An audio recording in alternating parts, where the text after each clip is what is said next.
Territorio Reportaje. Porque todos tenemos una historia que contar. Con el periodista Agustín del Castillo.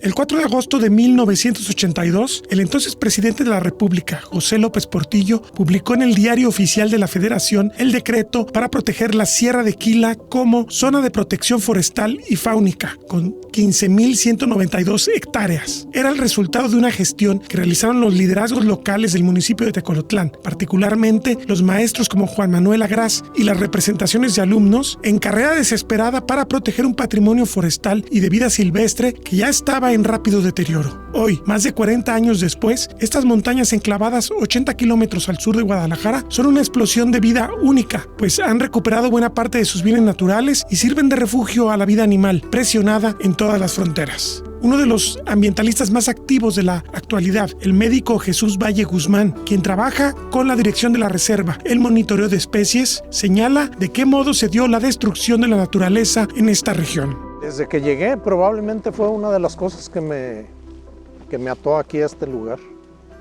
¿Cómo era hace 52 años este lugar? Por ejemplo, esta zona en la que estamos ahorita. Probablemente igual, porque siempre las riquezas de estos lugares pues, son objeto de codicia de muchas personas. La madera siempre se ha explotado, la cacería desde siempre, la extracción de fauna, de flora silvestre, siempre se ha practicado. Entonces, probablemente sea más o menos igual, no altas y bajas, pero ahí la tenemos. Y probablemente cuando llegué yo, a lo mejor las especies animales estaban más disminuidas que actualmente, porque veníamos de una guerra que organizaron diferentes gobiernos contra la fauna. Si recuerdas, hubo una guerra para erradicar depredadores por allá por los años 60. Sí, el caso del lobo fue muy notorio. El caso del lobo fue de los más notorios. La guerra era contra el lobo, pero en sí era contra todos los depredadores. Y entre lobo se fueron felinos, jaguares, pumas, desaparecieron casi por completo. También muchas de las aves desaparecieron porque también veníamos de una época del uso intensivo del DDT. Y el DDT, si recordamos, al final se descubrió que afectaba a las aves haciendo que sus cascarones fueran delgaditos y no se pudieran empollar. Entonces al principio sí desaparecieron no había muchas especies que ya hay. Entre las especies que no se veían, pues eran pumas, jaguares, guajolotes. De las aves que no se veían, pues los trogones, por ejemplo, esas no se, ya hace unos 20 años empezaron a reaparecer. El jaguar, ocasionalmente veíamos huellas de que entraba, pero ya para tener evidencia de la actividad del jaguar en estas zonas, pues hace unos 10 años apenas que tuvimos ya la evidencia de que tenemos jaguares actuando aquí y que se han reproducido porque se llegaron a ver hembras que estaban gestando o amamantando. Y de los pumas sí hay más evidencia porque hemos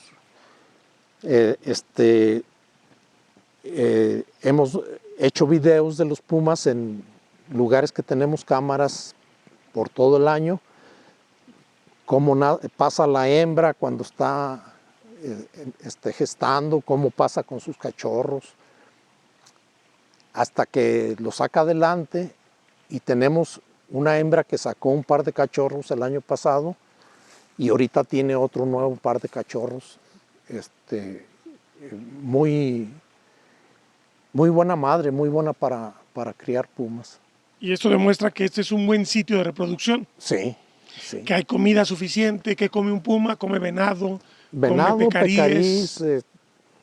Cuatís, armadillos, los pumas son muy generalistas, esos se comen hasta los chapulines. El puma es capaz de alimentarse de chapulines, de aves, inclusive de carroña. Y se adapta a todos los climas, ¿verdad? Que es una cosa prodigiosa, ¿no? A todos los climas, sí. Ahora, hace 50 años se hablaba de presencia de lobo aquí o nunca escuchó usted algo así. Mire, la memoria del lobo se ha perdido, junto con el lobo se perdió también su memoria. Hay muchos lugares, en casi todas estas zonas, hay muchos lugares que se llaman las loberas. Las loberas es un lugar donde hacían trampas para capturar lobos. Así es. Entonces, esta fue la zona de México, pues de aquí todo el norte, todo el centro del país, que fue hogar del lobo. Pero el problema con los lobos es que hasta la memoria se perdió de estos animales. Y no fue fácil que un decreto cambiara las cosas. La zona ha requerido un compromiso creciente de la sociedad local y de los gobiernos federal y estatal para consolidarse. 40 años muestran el resultado, añade el médico de profesión. Tenemos un grupo de jóvenes muy motivados y muy activos. Para hacerlo bien, pues sí se necesitarían unos cientos de cámaras. Y lo hemos hecho. Que no se tienen, ¿verdad? No. No, lo hemos hecho actualmente ahorita. El grupo de monitoreo de Tecolotlán, Sierra de Quila le otorgó 8 cámaras. Nos han robado 2 de esas 8 y una se la llevó el río. Y ya nos quedaron 5. Pero con las poquitas que tenemos hemos hecho... No, pues cosas prodigiosas, ¿no? Sí, hemos registrado la totalidad de los mamíferos grandes y medianos de Sierra de Quila, los tenemos registrados en video y en fotografía. El tema de la conservación no es solamente de un puñado de activistas y expertos. La sociedad de los municipios beneficiados se suma. Los jóvenes, por ejemplo, representan una fuerza importante que ya trabaja para documentar las riquezas de la sierra, como es el caso de la próxima egresada de Ingeniería Ambiental, Yatsiri Martínez Lepe. El programa empezó en noviembre del 2021. Fuimos invitados por parte de la OPD Sierra de Quila. Básicamente son instalar cámaras trampas alrededor de Sierra de Quila. Se escogen puntos, se seleccionan dependiendo lo que queramos obtener. Esto ayuda a la toma de decisiones para Sierra de Quila porque con los habitantes que tenemos sabemos si la sierra está sana, si no está sana. No tenemos número exacto de los animales, pero por ejemplo en marzo descubrimos que teníamos la nutria, un dato que no sabíamos, y eso nos ayuda a saber que la sierra pues está bien, ¿no? Y ya pues en vigilancia sabemos quiénes van a dañar a nuestros animales, a nuestra fauna, cómo ayudar a nuestra conservación aquí. Descríbeme qué dice este programa respecto a la riqueza natural de la Sierra de Quila. Y esta pregunta me parece importante porque antes de que existieran los sistemas de fototrampeo, la gente no sabía que hubiera una diversidad tan importante de animales. Sí, no sabían, me parece que no tenían el conocimiento porque los enfoques a lo mejor que se tenían en administraciones pasadas no eran específicamente eso. Esta vez empezaron a abrir las brigadas de monitoreo, empezamos a ver fauna que probablemente tenía mucho tiempo sin verse. Por ejemplo, el jaguar siempre estuvo aquí, pero no se habían tenido registros recientes porque no se había trabajado en ello. Ahorita pues ya se va trabajando, se le va informando a la comunidad, a toda la gente que vive aquí para que vean la importancia, o sea, que no necesitan irse lejos para encontrar este tipo de animales y de vegetación. Aquí nace el agua. Esta es la zona alta de la Sierra de Quila y bueno, tiene una historia muy interesante porque incluso implicó desalojar invasores que querían posesionarse de estos terrenos. ¿Por qué los desalojaron en su momento? ¿Por qué hubo dictámenes de autoridad para protegerlos? Porque esta agua es muy valiosa para toda la región. Esta agua abastece a los municipios que integran lo que es el área protegida Sierra de Quila. Estamos hablando de Tecolotlán, de Ameca, de Cocula, estamos hablando de Tenamaxtlán, estamos hablando de Atengo, estamos hablando de pues una diversidad de población que se acercaría a 60,000, 70,000 habitantes que viven de forma crítica de este recurso del ciclo del agua, el agua que llueve, el agua que aquí se recarga y que brota y que baja hacia los ríos, que le dan posibilidades no solamente a las poblaciones urbanas, sino también a los diferentes modalidades de pues negocios agrícolas y pecuarios que son importantes en esta región también. Entonces, esto resalta la enorme importancia de los 40 años del decreto del presidente José López Portillo, porque el área natural protegida que aquí se generó es un área que le da muchos servicios ambientales que hacen posible la vida y la economía de estas poblaciones. A final de cuentas, también está demostrado que proteger durante mucho tiempo genera dividendos, mejora de forma sustancial los propios servicios ambientales. No teníamos la biodiversidad de 1982 que tenemos ahora, lo cual también demuestra que es una apuesta inteligente que necesita más presupuesto y más pues reforzamiento por parte de la política, porque una de las derrotas que tiene la política en México es que el tema ambiental sigue sin ser el tema prioritario.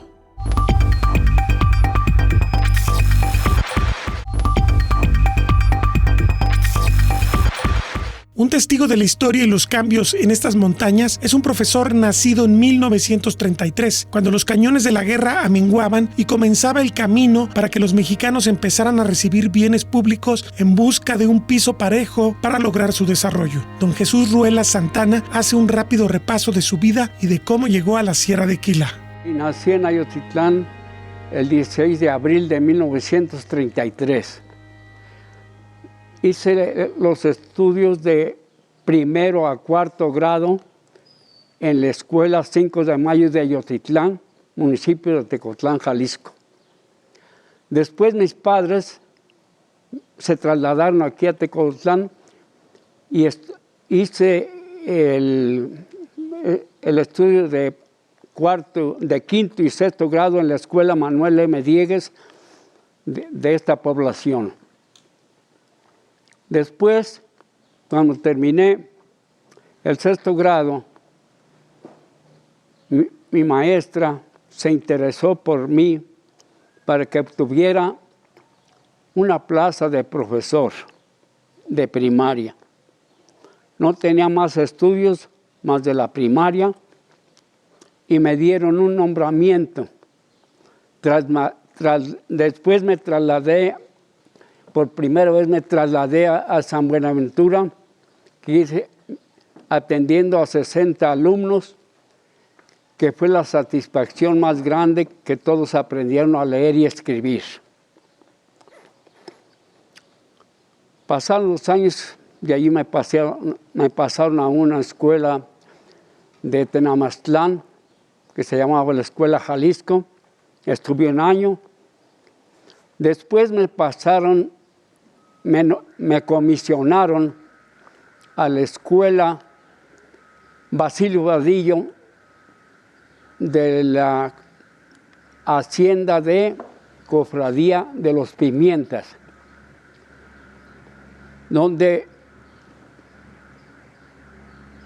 me recibió el dueño de la hacienda y me dijo, pues si sirve, lo dejamos y si no, lo vamos a correr.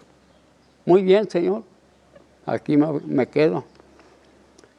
Logré después la confianza de aquel hombre y le dije un día, usted tan rico y no puede dar un terreno para una escuela. Bueno, ¿y quién la va a construir? Los vecinos y yo. Y construimos una escuela. Se convirtió en una escuela de concentración porque venían de diferentes ranchos, de la Lagartija, de la Cañada, del rancho de Manuel Vaca, de las Maestras de las Tablas, de La Joya. Vinieron los alumnos, logramos atenderlos y fue la mayor satisfacción que he tenido en mi vida. De ser una escuelita sin nada, salimos adelante. ¿Cómo se llamaba el hacendado? Se llamaba Salvador Pimienta. ¿Esta hacienda queda aquí en el municipio de Tecolotlán también? De Atengo. Atengo. Atengo. Okay. ¿Y en qué años fue cuando usted llegó? ¿En qué año llegó usted ahí por primera vez a la hacienda a dar clases? Como en el 56. ¿Cuántos años duró? Duré 6 años. En el 62 ya estaba la escuela construida. Sí, la construimos de adobe, de teja y de madera. Pero fue un gran triunfo porque en aquellos lugares no había nada. Trabajábamos en la troje de la hacienda, oscura y todo. Fue una de las grandes satisfacciones que tuve.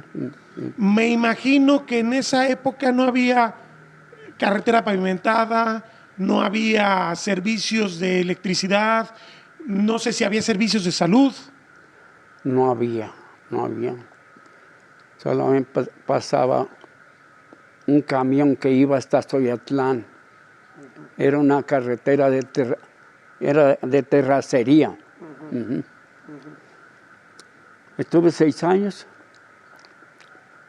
Me volvieron a mandar aquí como director de la escuela donde hice mis estudios. Fui director. Había un módulo de la escuela Manuel M10 que construyeron otra en un barrio que decíamos la escuela nueva, porque acá era un caserón viejo. La satisfacción más grande para mí fue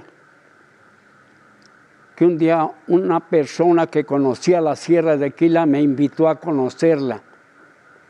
Yo no la conocía. Él conocía la sierra porque se iba a cortar madera para venderla aquí. Y nos hicimos compadres. Y un 16 de abril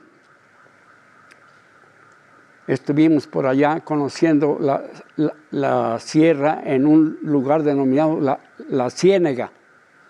Un lugar hermoso, con altos pinos, un llano donde podía aterrizar un helicóptero, hasta un avión, ¿verdad? Muy bonito. Entonces, me nació la idea de ser maestro, llevar a los alumnos de 6º grado cuando terminaban a que conocieran la Sierra de Quila.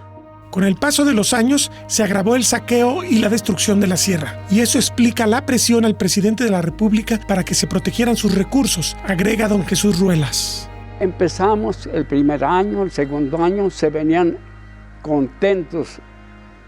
Aunque era una escuela mixta, logré la confianza de los padres de la familia para que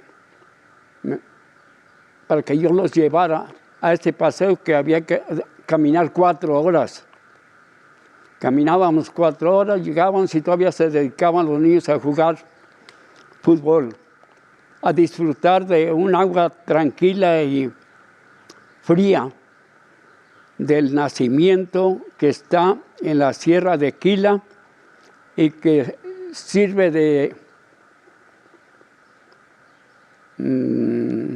ese servicio para la cabecera municipal de Tecolotlán. Fue muy satisfactorio descubrir entre los alumnos el cariño por la Sierra de Quila. En una ocasión les dije, ¿qué les pareció la sierra? No es la sierra que nosotros conocimos antes. Está toda destrozada. Los árboles grandes que teníamos allí ya no están. Se los acabaron, los cortaron. ¿Y qué piensan que hagamos? Pues hay que decirle al presidente municipal. Otro por allí dijo, no, tenemos que avisarle al presidente de la República. Era el año de 1982 y por allí nació la idea de que tuviera conocimiento el presidente de la República, el licenciado José López Portillo, en 1982. Entonces, dice, pues hay que hacerle una carta al presidente. Por ahí surgió la idea que fuera mejor un telegrama. Entonces, le dice, ¿y quién lo va a firmar? Pues el presidente de los alumnos, ¿verdad? El presidente de los alumnos era uno que lo apodaban Pelé, porque es muy buen jugador, ¿verdad? Pues Pelé que firme el telegrama. Fuimos a la oficina de telégrafos y le redacté el telegrama con pocas palabras, nomás que queríamos que nos ayudara a conservar la Sierra de Aquila. ¿Cuál fue la sorpresa más grande que tuvimos? Que a los pocos, antes de un mes, teníamos la respuesta del presidente de la República mandando un forestal aquí a Tecoztlán. Había uno, pero le contestaron al presidente de los alumnos, el presidente, de que iba a ser favorable nuestra petición. Al darse cuenta el forestal que estaba aquí, vino y me gritó un día aquí a la puerta de mi casa, diciéndome que no me valiera de ladrilleros para que lo acusara ante el presidente de la República. Le dijo, esto que usted menosprecia, este ladrillero que usted dice, con el tiempo va a ser forestal. Entonces, mandó el presidente de la República un forestal directamente de México aquí. Y lo recibió el presidente municipal. El presidente municipal me habló y le decía me dijo que si podía acompañarlo al forestal a la Sierra de Aquila. Con todo gusto, sí lo acompaño. Voy a invitar a otros 3 vecinos para irnos. Entre esos vecinos fue Roberto Mesa Fuentes, José Mesa Fuentes y Antonio López Espinosa. Él era mi compadre, el que me hizo conocer la sierra y tener amor a ella. Nos fuimos a caballo temprano. El forestal fue tomando nota de todo lo que veía, los destrozos, los lugares que estuvimos antes muy satisfechos de ver la hermosura aquella, ahora los habían destrozado. Porque parece que el forestal estaba ciego, no veía los destrozos que estaban pasando. Pero las cosas no se resolvieron con el solo decreto. Los problemas de incendios vivieron sus peores momentos durante los años siguientes, incluido el memorable incendio de 1986. Memorable en clave sombría, porque dejó una estela de muerte para el poblado de Quila el Grande. Cuando nos dio el decreto el presidente de la República, que esto se convertiría en una zona de protección, ¿verdad? Fue una gran satisfacción obtener la respuesta del señor presidente de la República, don José López Portillo. Hasta la fecha estamos disfrutando. Hemos mejorado la Sierra de Aquila porque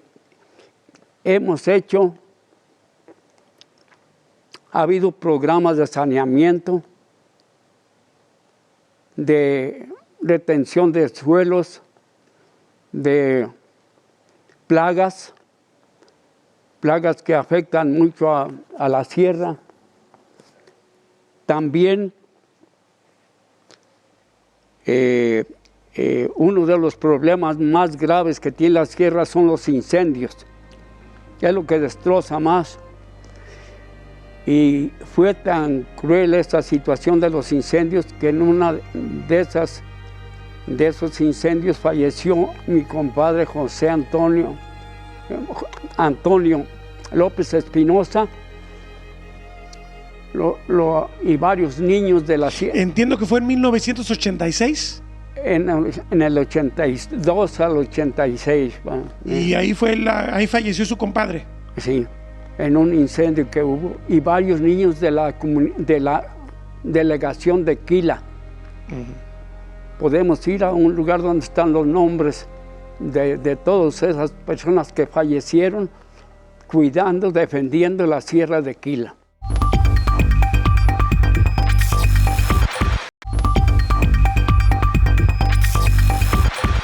Hay una enorme relevancia en lo que cuida Sierra de Quila como sus grandes tesoros biológicos. La investigadora Ana Luisa Santiago, que ha estudiado y trabajado en la zona, hace una sucinta explicación. Esta área natural protegida pues es un ecosistema representativo de la diversidad biológica del occidente de México y pues en él podemos encontrar ecosistemas como bosques templados y bosques tropicales secos que obviamente pues albergan una gran riqueza de especies y diversidad genética.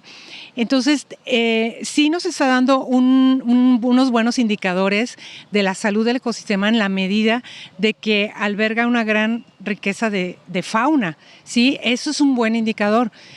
Por ejemplo, se ha registrado jaguar, puma, ocelote, tigrillo, lince, o sea, estamos hablando de prácticamente 5 de los 6 felinos. También recientemente se registró nutria, ¿sí? Otra especie emblemática es el ajolote de la Sierra de Quila, pues también en estudios que hemos realizado desde el año 2010 a la fecha, pues al menos las poblaciones se han mantenido estables, con todo y ello que sabemos que pues el rol fundamental que tiene la Sierra de Quila es la recarga de acuíferos, ¿no? Entonces, otro aspecto también es que se han descrito especies nuevas para la ciencia, también, bueno, cerca de 850 especies de plantas, más de 300 especies de vertebrados, entre mamíferos, aves, anfibios y reptiles. Entonces, bueno, todo esto te puede dar una buena idea de que pues, estos inventarios biológicos que se han realizado pues, están dando ese indicador de salud del ecosistema. ¿Hasta qué punto la Sierra de Quila es una especie de refugio de toda la devastación que está ocurriendo alrededor? Tenemos como una sierra gemela del otro lado, Tapalpa, que ha estado muy sometida a cambios de uso de suelo. Tenemos también los territorios de la selva caducifolia y de los valles que están muy presionados en este momento, pues para lo que ya sabemos, el tema de los berries, el tema de los cambios de suelo para agroindustrias. ¿Hasta qué punto puede ser que... No digo que los animales obviamente lo piensen, pero de algún modo como que hay un mensaje de que vente para acá y te van a proteger un poquito más? Sí, sin duda estos espacios naturales es como ese reservorio, ese seguro de vida para todos los seres vivientes que habitan ahí y que obviamente la conectividad ecológica es fundamental. Una buena conexión que todavía persiste entre Sierra de Tapalpa y Sierra de Quila, se ha demostrado incluso pues, que se traslada, se dispersa mamíferos felinos silvestres en este caso, pero sin duda pues obviamente toda la actividad productiva está más asentada en los valles, ¿no? O sea, toda la producción agrícola, pecuaria, los invernaderos. Pero no hay que perder de vista que justamente esa recarga de acuíferos es lo que está haciendo que se abastezcan de agua, pues sabemos que cada vez es más escasa y la que está disponible pues es un porcentaje bajo, que entonces habrá que pensar muy bien en que se siga manteniendo esa condición de infiltración, de recarga de acuíferos, porque en la medida en que se mantenga esa integralidad en las funciones del ecosistema, es que se va a poder tener suelos fértiles, abasto de agua limpia, pura, y que pues no es solo para actividades productivas, sino de eso depende también la sociedad, ¿no? Además de afrontar los cambios que se registran, está el formidable desafío que es el cambio climático. ¿Cómo lograrán los ecosistemas adaptarse a una realidad con menos agua y sobrevivir al calor y a sus oportunistas? Ana Luisa Santiago ensaya una respuesta. La Sierra de Quila particularmente ha tenido problemas de focos de infestación, de escarabajos descortezadores, barrenadores y también de muérdago. Entonces, pues un aspecto tiene que ver también con la presión que están sufriendo las comunidades vegetales, con el estrés hídrico, con los cambios en la temperatura, los ciclos de, pues que hay ocasiones en las que llueve menos, otras en que se eleva más la temperatura, y entonces eso modifica pues la fisiología, ¿no? de los árboles, y son más vulnerables, son más susceptibles. Entonces, bueno, este es un proceso que se ha venido dando ya de 10 años, 12 años a la fecha. En lo que sí se ha procurado es que, bueno, pues es el manejo regulado, el aprovechamiento como tal. También hay aprovechamiento maderable para algunos ejidos que tienen pues sus programas de manejo, y que obviamente pues esos están supervisados y vigilados por la Semarnat. Entonces, en el sentido del saneamiento, pues también es una actividad muy, muy regulada, ¿no? Entonces, esperamos que realmente los factores son más a nivel macro. El cambio climático. Sí, irremediablemente necesitamos pensar en que la resiliencia que tienen estas comunidades vegetales, pues hay que, en esa medida, hacer mejores prácticas de manejo, tanto para el aprovechamiento como para la cuestión de la ecología del manejo del fuego, ¿no? Que ese es también un aspecto que pues la reducción de combustibles, las líneas negras, toda una estrategia que ya se tiene muy bien fundamentada, pues es parte de pues del manejo adecuado, también incluso en los ecosistemas protegidos, ¿no? ¿Qué nos dicta la ecología cuando estamos hablando de un problema de plagas que está potenciado por este cambio climático? Las especies tendrán que adaptarse a vivir con la plaga. De algún modo se vive siempre con la plaga, ¿no? Hay un control, o sea, es un elemento más de la biodiversidad, ¿no? El problema es que se sale de control cuando hay una oportunidad e invade muchos árboles. Estaríamos entonces en el supuesto de que vamos a ver si el bosque es capaz de adaptarse a estos ciclos más erráticos de la humedad y poder enfrentar con éxito a las plagas. Sí, así es. Ahora sí que la sucesión forestal y ese cambio que se da entre las especies, diferentes especies que componen un hábitat, pues están continuamente apoyándose entre sí. Estamos muy acostumbrados a pensar que los árboles son organismos individuales, pero al contrario, son muy sociables. Hay comunicación en sus interacciones por debajo del suelo. Hay toda una biodiversidad oculta en la que están apoyándose hongos, bacterias nitrificantes, microorganismos que están apoyando pues a nutrir y a hacer más fértil y aprovechar más esos recursos a los árboles, ¿no? Pero sí, sin duda, ante los cambios del patrón de lluvias o del incremento de la temperatura, pues son aspectos para los cuales los organismos están adaptados, pero hasta cierto umbral, ¿no? Entonces, sí esa respuesta se espera pues que estos mismos organismos pues están adaptándose pues de manera pues heroica, ¿no? Por decirlo de alguna manera. Porque tienen poco tiempo para hacerlo, ¿verdad? Sí, porque es que ellos no tienen ya más arriba a dónde migrar, ¿no? Si hablas de pinos, como pinos que se establecen a cierto intervalo de altitud, tenemos, por ejemplo, que los bosques templados o bosques mixtos de pino-encino ahí en la Sierra de Quila rondan los 8,000 hectáreas y pues crecen en una franja entre los 2,000 y 2,560 metros. porque hasta ahí llega la cumbre, ¿no? El Cerro del Huehuentón es la cumbre más elevada. Por debajo de eso, otro de comunidad vegetal muy bien adaptada a esas condiciones de temperatura son los encinos, los robledales, las encineras. Y pues esas se encuentran entre los 2.000 metros, 2.800 de elevación. Resisten ambientes más con menor provisión de agua, o sea, se adaptan muy bien al estrés, a la sequía.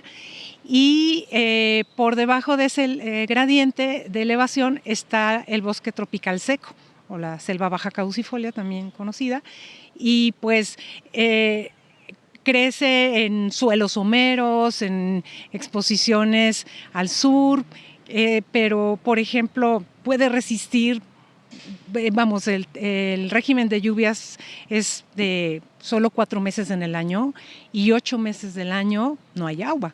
Y sin embargo, pues es uno de los ecosistemas pues más vulnerables, más que han sido más desgastados, porque como ya está más en la frontera de las actividades productivas, agrícolas, pecuarias, el cambio de su suelo para plantaciones de agave, pues eso estamos teniendo una grave pérdida, sobre todo en las selvas tropicales secas. Pero en ese caso esto sería por factores humanos, no por factor ambiental.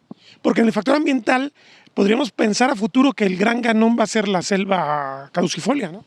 Así es, pues o sea, se esperan como proyecciones de que la temperatura se incrementa y llueve menos, ¿no? Entonces, en ese sentido, pues sí serían las especies que se pudieran adaptar mejor a ese escenario. Se habla que las áreas naturales protegidas, entre otras razones, son generadoras de conocimiento, en este caso de conocimiento de cómo funciona la ecología, la asociación ecológica. ¿Estamos realmente en Sierra Aquila o en cualquier lugar de México estudiando con seriedad el fenómeno que se nos está presentando ya de cambio climático? O sea, tenemos escenarios ya de a dónde vamos de forma más o menos clara para saber cómo generar políticas para favorecer ciertas cosas y para tratar de atajar otras. Sí, de hecho la CONABIO, la Comisión Nacional para el Uso y Conocimiento de la Biodiversidad, tiene toda una plataforma en la que las líneas van más hacia identificar esos espacios que son corredores bioclimáticos, ¿sí? Entonces, espacios donde la vegetación natural todavía debiera de haber más políticas para su protección, para su conexión, ¿sí? Y una parte es esto, de esas proyecciones. De hecho, ustedes pueden entrar a la página ECBio, así se llama, y pueden explorar justamente esas tendencias de proyección a 30, 50 y hasta 75 años. Y entonces es formidable la plataforma porque uno puede ver esos cambios que se pueden dar y te da incluso pronósticos de qué temperaturas se alcanzarían o cómo se reduciría la precipitación.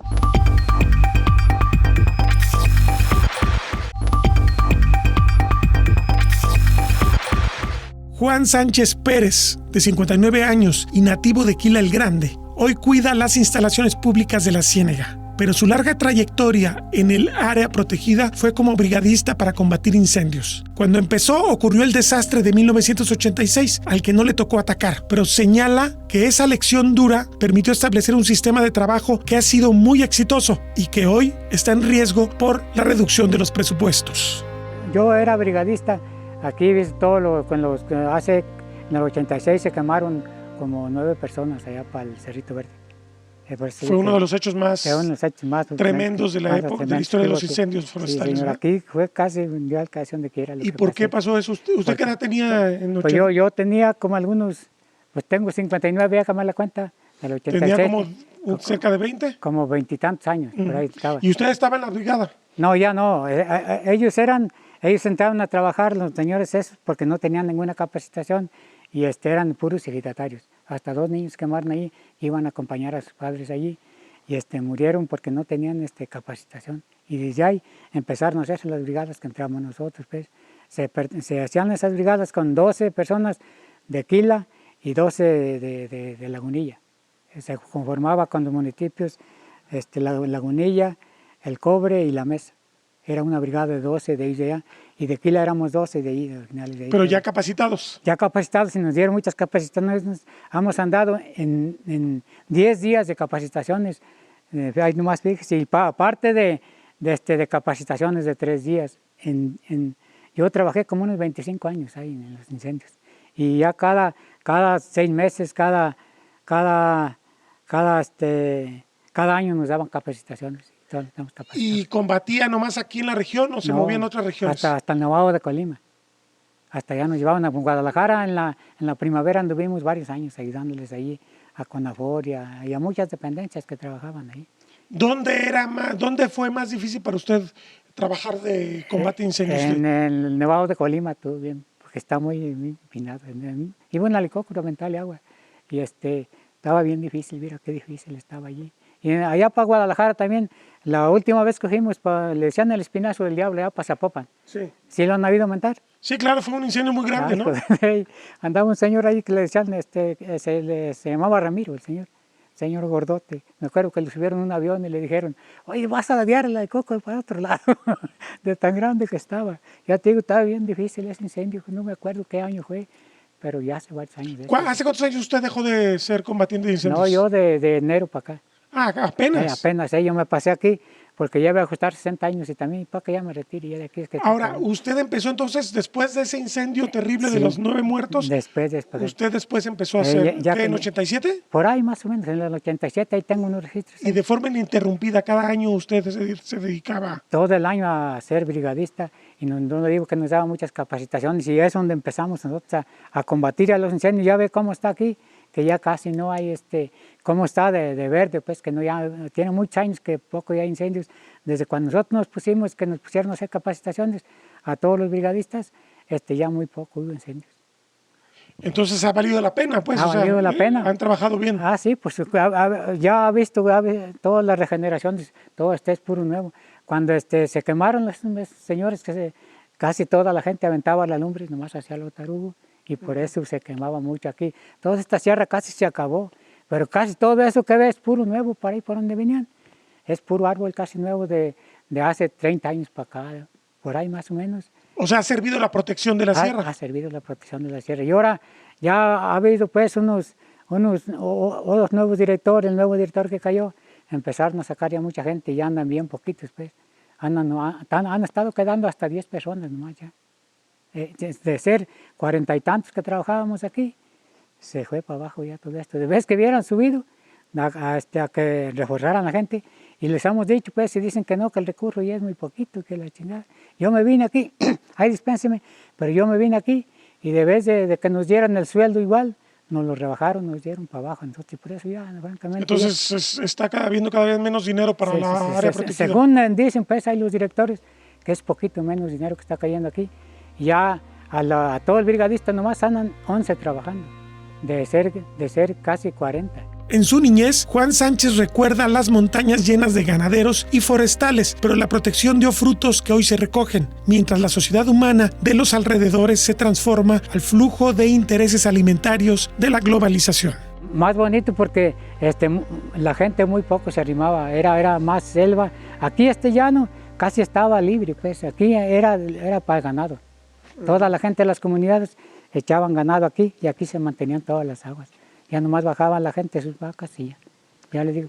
¿Y qué animales veía? ¿Qué animales silvestres? ¿Qué animales salvajes? Animales silvestres como el puma y todo eso, el jaguar también. Uno que le decimos, ¿cómo se llama el cabrón ese? El otro, ¿cómo se llama? Y el otro, el coludo, ¿cómo se llama? El ocelote. El ocelote o la onza pollera. También todos esos. Y nosotros le decimos el tejón también. Que es el cuatí, ¿no? Nosotros le decíamos así, el tejón y todo eso, había mucho, todo eso. Coyotes, había morir, venados también, y todavía hay, pero han caído cazadores y les han dado mucho, bien duro también aquí. Y en ese tiempo no había tanto puerco. Había guajolotes también, aquí el doctor lo que había. Y ya una vez él soltó, no sé, y mira ya cómo está haciendo esa cría ya de los guajolotes. Una vez por aquí arriba vimos como unos 10. Ya se está haciendo toda esa cría bien bonita de los guajolotes. Yo le digo, más antes también estaba bonito, nomás en el 86 que se empezaron, cuando hubo el incendio que se quemaron los señores esos, se acabó todo el cerro, casi donde quiera. Quedó de a tiro aquí todo esto, de a tiro, como desierto. Ya le digo, mira bien, vea que... ¿Será el incendio más fuerte que se haya dado aquí en la historia de...? Yo creo que es el incendio por más lo menos fuerte. de la historia de la protección de la Sierra de Quila. Yo creo que sí. Ya de ahí para acá se empezó a cuidar y a cuidar y a cuidar y ve cómo está ya. Vinieron desde Tecotlán, o vean aquí cómo está de bonito, ya cómo está poniendo. La gente que viene aquí dice, ay, qué bonito está, dice, qué limpio tiene. No, le digo, pues es que se trabaja y mandan un recurso y le pagan a uno, pero como Claro. no, hay que hacer el trabajo como nos lo manden aquí. Oiga, y por ejemplo, ¿usted nomás se dedica a este trabajo desde hace mucho tiempo? No. ¿O trabaja también ahí en el ejido? No, ¿Tiene yo allí donde soy de Quila, allí siembro, sembrar maíz.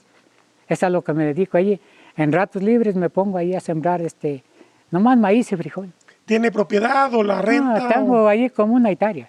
Y ahí a veces siembro la mitad, para que descanse siembro la otra mitad. Y es lo que saliendo de aquí de mi trabajo, ese es mi trabajo que voy a hacer. Sacar maíz y ¿cómo le quiero decir? Frijolito y qué más, sacar hojas y eso. Las señoras, ¿cómo les gusta ahí para hacer tamal? ¿Tiene familia? Sí, sí, pues eso sí, yo tengo 3 de familia. ¿3 hijos? Ya nietos, ya tengo 4. Ya tengo muchos. ¿Y dónde viven? ¿En Quila yo, todos? Yo soy de Quila. No, ¿Y los hijos y nietos? Uno vive en el Texcalame y otra de mis hijas viven en Lagunilla. Es un pueblito que está aquí cerquita también. Y otra de mis hijos viven ahí en Quila, los demás. Ya nomás 2 hijos ya se me salieron fuera. Una vive en el Texcalame y otra en Lagunilla. Oiga, ¿y cómo se vive en esta región? O sea, ¿hay mucha pobreza? ¿Hay falta de empleo? No, allí en Quila hay mucho trabajo. Y ahorita para adelante cayó unas empresas de arándano y de fresa. Y hay mucho trabajo. Allí en Quila ahorita no vas a trabajar porque no quieres. ¿Y pagan bien? Pues hay más o menos, no sé qué también. Pero pues tus 2,000 por semana.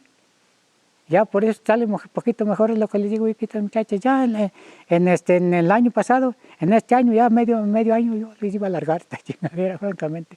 Allá me ofrecieron un trabajito de 2,000 pesos por semana, pues está mejor. Pero ahí empezamos, que dejas algo aquí, ajustar mis 60 años para retirarme. Ya trabajo con lo que me den poquito, ya con eso tengo para mantenerme allá en Quila. Y 2, 3 días que trabaje por allí, como digo que yo siembro maíz, ya con eso se mantiene uno. Y ya con eso tengo mi maicito y frijolito para comer. Los problemas no terminan, las plagas ahora son más letales y los cambios de uso de suelo tocan la puerta del polígono protegido. Sigue sacando mucha madera. ¿Y es legal eso? Pues según dicen que es legal, eso sí, quién sabe, porque pues ya ve, a veces elegido aquí, estaba un grupo de inspeccionistas que eran inspección y vigilancia, y por ahí empezaron que los ejidos no como ellos los vigilaban, y seguro empezaron ya a desechar toda esa gente, porque pues tenían que dar cuentas, pues, si un tronco de ese lo tumbaban, hay que iba marcado y otro no iba marcado, y usted sabe cómo son las tanzas donde quiera. Todos dicen que es legal, ¿sabe? Será cierto, yo muy poco me arrimo a eso. Porque digo, existen las brigadas y usted me dice que las redujeron, pero ¿guardabosques existen? No, los Entonces, guardabosques. ¿quién cuida aquí el bosque? ¿Quién revisa las actas, las guías y todo ese tipo de cosas? Los ejidos. Los ejidos se vigilan solos. Se vigilan solos. Por eso no la Profepa, no la autoridad. Les dan los permisos Profepa, no sé quién les da los permisos, pero ellos se los permiten. Les dan las revisiones ellos y a ellos van y miden su camión que llevan la madera. Ya sabéis cómo lo legarán. Si es en Quila, si es en Tena, en el lugar que sea, ya al presidente Gidal le dan su revisión para que le dé a cada camión. Ya de ahí no sé ellos cómo se arreglarán con sus camiones que llevan de madera. Allá en Quila está un aserradero y la más la llevan allí. Según está ya notificado ese aserradero, y allí llevan la madera de Quila, de Tena, porque el señor que compró tiene acciones allí porque son ejidatarios, pues cada comunidad tiene sus ejidatarios y perteneces ahí a la comunidad de ejidatarios. Y ellos saben cómo está el presidente Gidal, cómo llevan esa madera y cómo la llevan. ¿Y usted cómo ve el bosque? ¿Se está acabando el bosque o está bien conservado? No, está más o menos. O sea, que quizás no estén sacando tanta madera. No, es que cada también no les dan tantos permisos para que saquen tanta madera que lleven. No, yo sé que eso les dan un metraje nomás para que saquen la madera emplagada. La emplagada, ¿verdad? La emplagada que se la está jodiendo mucho el descortezador, así le decimos nosotros. Un insecto que le cae al árbol y le come como nosotros la sangre, pues le chupa la trementina. La y savia. se seca. Cuando mucho dura 15 días un árbol, se le empieza a ser rojo. Mira qué rápido se la joden. Pero le caen miles de machates. Yo he andado trabajando mucho en eso. Le quitamos la corteza y lo fumigábamos pues, para el árbol. Pero no se ha combatido esa plaga. Siempre sigue. Los ejidatarios vienen y tumban la plaga y todo y sigue. No lo podemos combatir. Porque entiendo que sacaban resina o no. Más antes sí.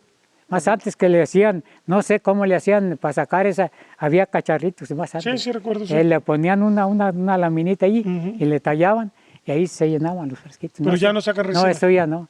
Eso ya como ahorita lo que sacaban para ese medicamento, como que ahorita ocupan ya otra, ya no ocupan eso. Pues. Okay. Como que ahorita ya es otro medicamento el que hacen para surtir, no sé para qué servía eso, cómo le hacían para la trementina. Ahora que no están metiendo plantas de aguacate, árboles de aguacate aquí en la sierra. No, aquí en el mero sierra no, para las orillas de la sierra ya están combatiendo eso. Y también la fresa también vienen para acá y para acá, para el cerro. Están empezando a invadir. Empezar a invadir la zona protegida. ¿Y el agave? El agave no ha caído mucho aquí. Aquí en toda esta área que vivo yo, aquí para esta área de Aquila, no hay el agave. Nomás eso es lo que hay, el aguacate y los berries. Sí, las fresas, los frutos. Eso sí lo están invadiendo ya.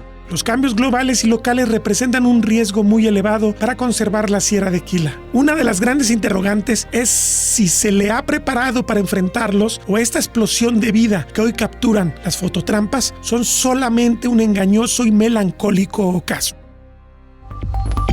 Territorio Reportaje. Porque todos tenemos una historia que contar. Con el periodista Agustín del Castillo.